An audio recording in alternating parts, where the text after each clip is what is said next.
Thank you, Lisa. Hey, I'm so happy to see you guys. Hi. Oh, I was in Detroit, went to church this morning, and, we prayed. I am so happy to see all of you.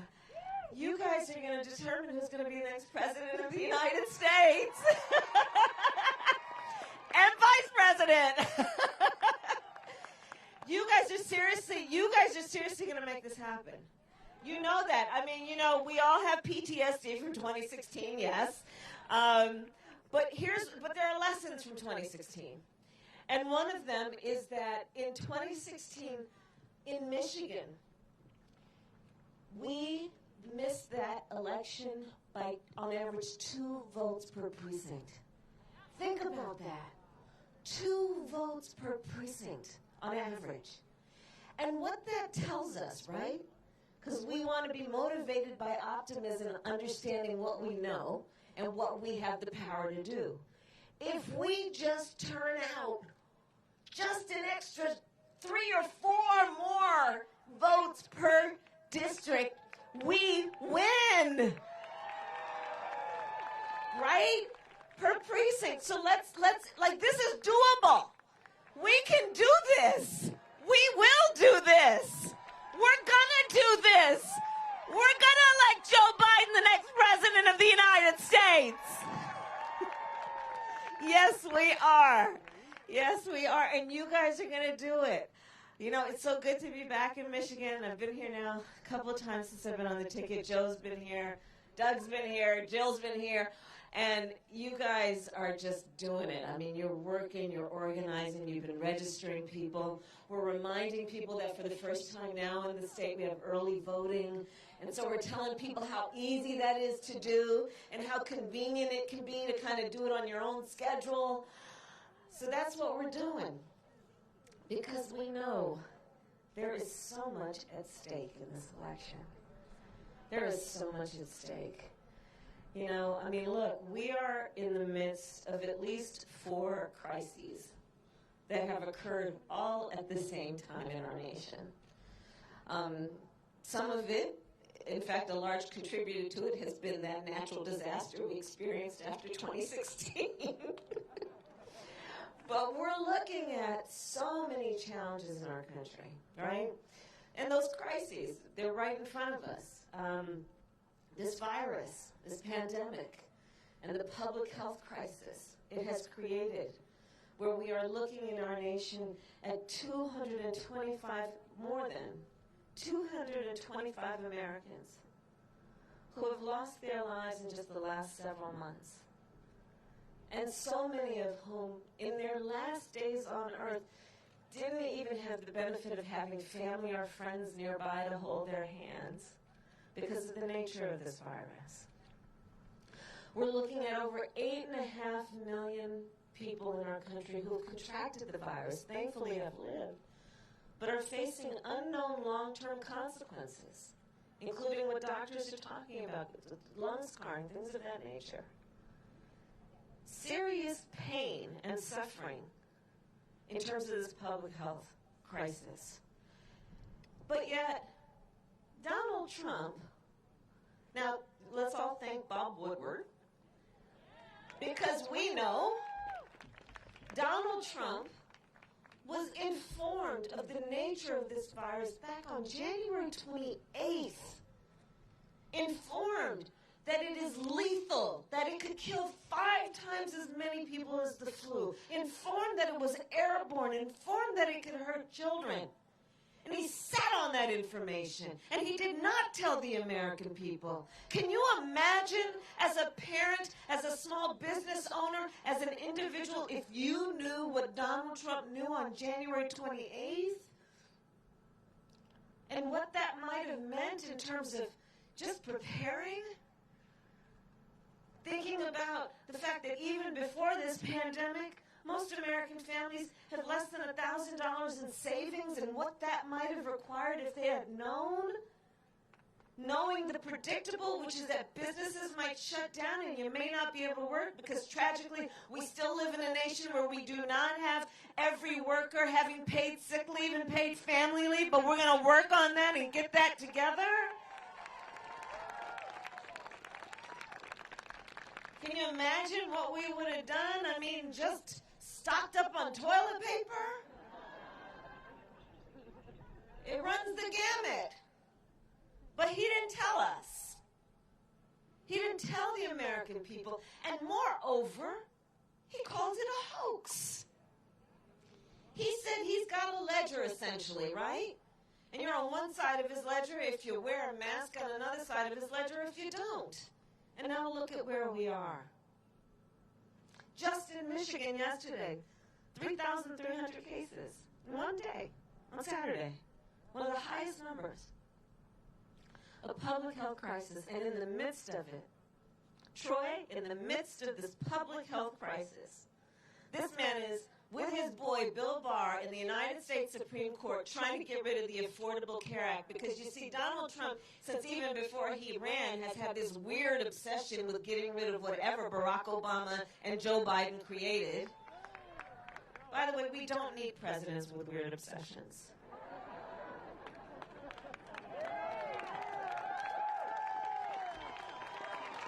We don't want that.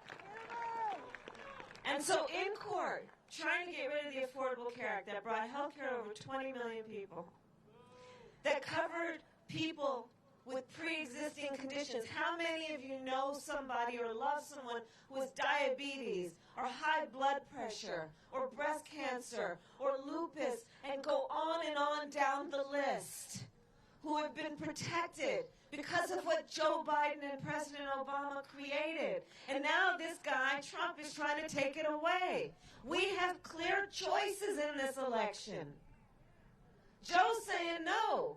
Access to health care is a right and should be a right and not just a privilege of those who can afford it. Joe Biden is saying, let's expand health care. Let's bring down Medicare eligibility to age 60. Joe Biden is saying, let's recognize when we're talking about health care, the body doesn't just start from the neck down, it's also the neck up, and let's deal with mental health care and expand that too.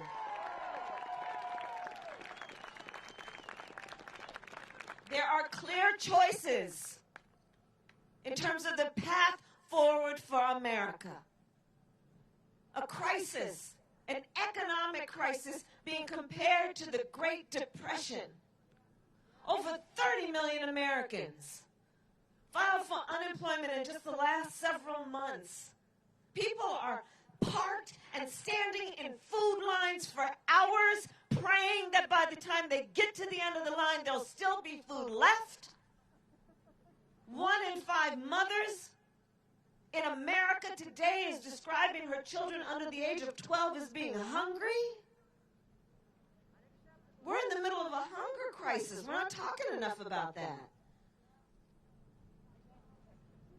And Joe Biden is saying, look, when you talk about the economy, I'm really clear. Joe Biden says, if you want to ask me how the economy is doing, then tell me how working people are doing. How are working families doing? Are we respecting the dignity of work? Are we raising minimum wage to at least $15, understanding that's the floor, not the ceiling?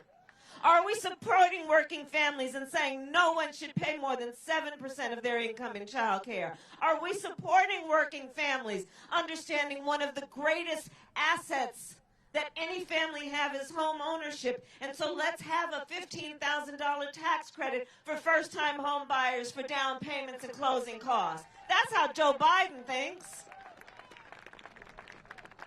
And on the other hand, you have Donald Trump, who, when asked about how well the economy is doing, asks about how the stock market is doing. Concerns himself with how rich people are doing as one of his first orders of business. Passed a tax cut benefiting the top 1% and the biggest corporations of America. But you see, Joe and I are about to get rid of that. And invest that money in working families, invest that money in infrastructure, invest that money in building back up our workforce, understanding that since Donald Trump came into office, Michigan lost 50,000 manufacturing jobs. Understanding that since February, Michigan lost 400,000 jobs. Joe and I are saying we got to invest in the people. We're in the midst of these crises. We are in the midst of a long overdue reckoning on racial injustice in America. And Joe Biden has the courage and a knowledge of history that allows him to speak the phrase, Black Lives Matter.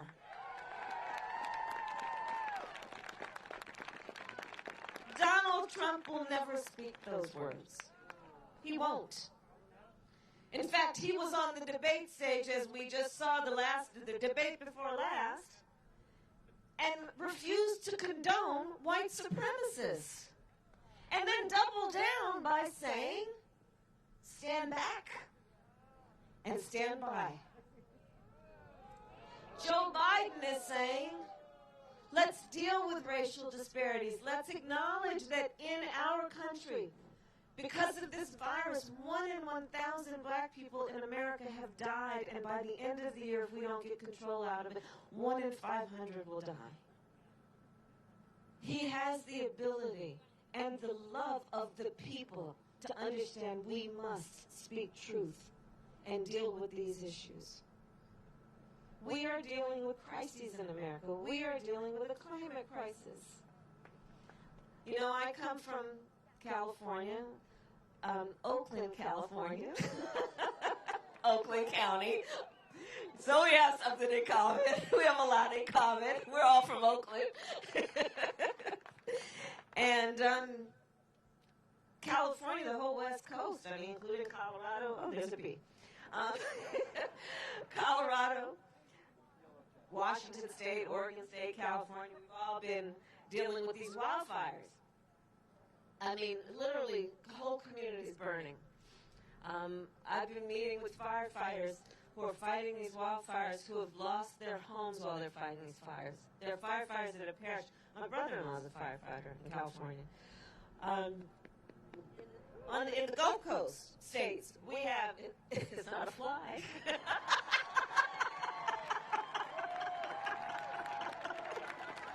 I couldn't help myself.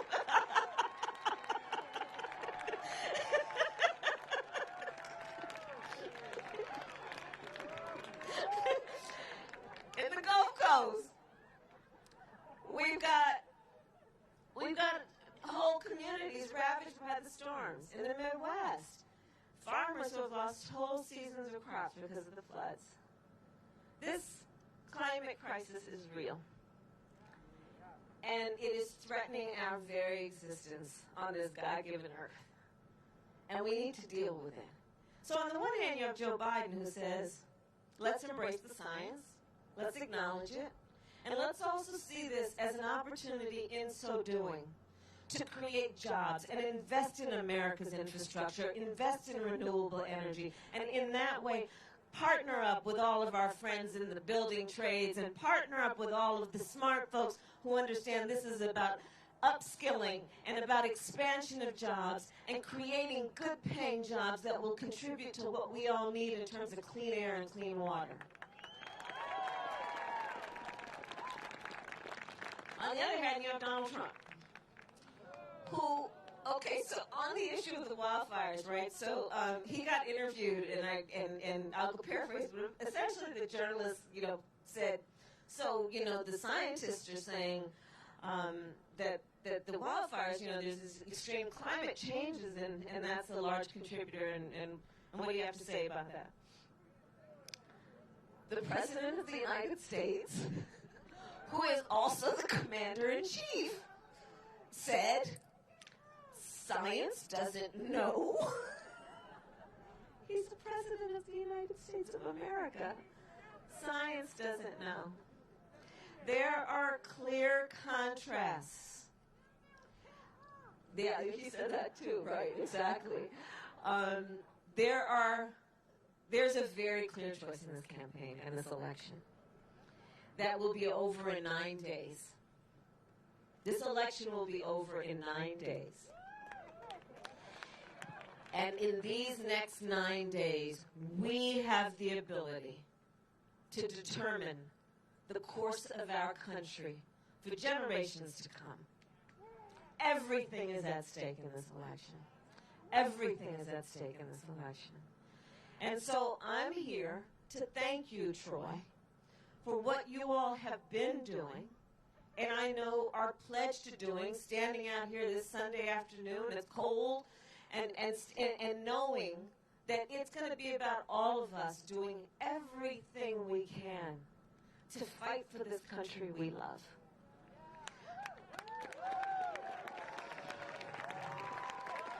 Because, you know, I do interviews and they say, well, you know, how are you feeling about, you know, what's going to be the day after the election? And I say, look, there is no question that our democracy has taken a bit of a beating.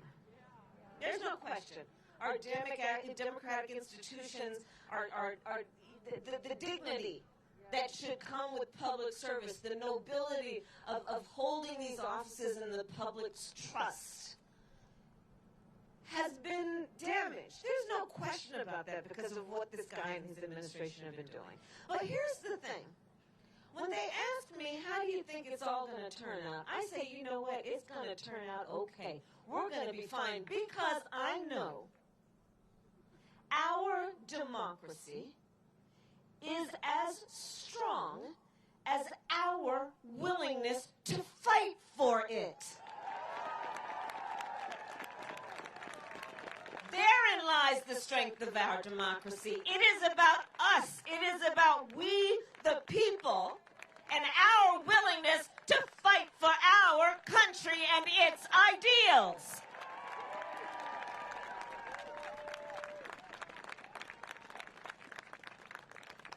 And so that's where we are. And this is that moment that is challenging us to do just that, knowing that each one of us matters. You know, there's so much about these days and this pandemic that really, I mean, you know, we had to isolate and social isolate, and that's why I can't even come around and shake everybody's hands, right? We have 6 feet apart and we're wearing masks, can't see each other's full face. You know, it sucks. It really does in so many ways, just to be frank, right? And it has made a lot of folks feel alone. And so we have to remember, in moments like this, we are not alone. And that we are all in this together. And that this is one of the many ways we can express that unity and solidarity, which is together to organize folks, to remind them their voice matters, to remind them that they have a say in the future of their country because it is our country. It is our country. And you know, Joe, he's an incredible human being. You know, I was just talking to him earlier. I mean, Joe, Joe's experienced a lot in life and a lot of suffering, more than most. And one of the things about him is, in spite of that, and every experience that he's had that maybe should cause somebody to give up, he just keeps giving. He's really a special human being in that way. And right now, because of what we have experienced, because of a president who has used the voice of the bully pulpit and the microphone that he was given by the people of our country, but he has used it in a way that has full-time been about trying to sow hate and division among us, we know that we need to heal. And we need to rededicate ourselves to unity and unifying as a country. knowing that we all have so much more in common than what separates us, wherever you live, whatever your race, whatever your gender, however old you are, no matter what language your grandmother speaks.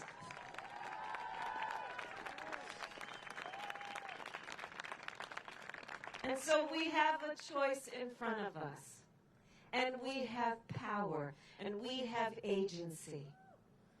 And you know, on the issue of voting, I've been traveling around the country.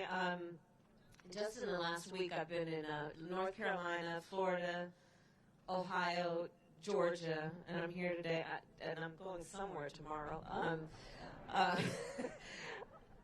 But in traveling the country, I'll just share with you Michigan and Troy. In many places in our country, there are very powerful people that are trying to suppress the vote, trying to make it difficult for people to vote, trying to confuse people about how to vote, where to vote, if they can vote, including, by the way, let's not forget, the President of the United States, who in the debate before last essentially stood on a stage in front of the 70 million American viewers and openly attempted to suppress the vote. And so in this election year, this is part of the challenge, right? In this election year, people are feeling like, do I matter? I'm at home, I'm not really interacting with a lot of people. Am I being seen? Am I being heard? Does my voice matter? People are wondering why they should vote, if they should vote. And I have 3 reasons that I think we all know it is important to vote, and especially this year. One has to do with honoring the ancestors. So this year, sadly, we lost one of the great American heroes in Congressman John Lewis, who literally shed his blood on the Edmund Pettus Bridge with so many other heroes for the right for us to vote, fighting for the right to vote. This year, we celebrated the 100th anniversary of the passage of the 19th Amendment, honoring those suffragettes who would not stop marching and shouting and fighting for our right to vote. And we should also remember, not until 1965 could black women vote. So there's still work to be done. So we honor the ancestors when we vote, who fought for our right and fought for our democracy. We need to vote because everything is at stake. Everything is at stake. Our democracy, our access to affordable health care, our economy, our children, our environment. You guys know, it's a long list of what's at stake. So let's honor the ancestors. We know what's at stake. And then there's a 3rd reason I think that it is important for us to know we need to vote. And it has to do, again, with these acts that are designed to suppress the vote and confuse us about voting and make it difficult to vote. And I bring that up because of this. I think when we see all these powerful people trying to make it so difficult, that it requires a question, which is why are so many powerful people trying to confuse us and make it difficult? Why are they doing that? And I think we know the answer. Because they know our power. They know our power. They know when we vote, things change. They know when we vote, we win. So let's not ever let anyone take our power from us. Let us never cede our power. Let us not allow ourselves to be on the outside. Let us be on the inside, doing what we know we have the power to do.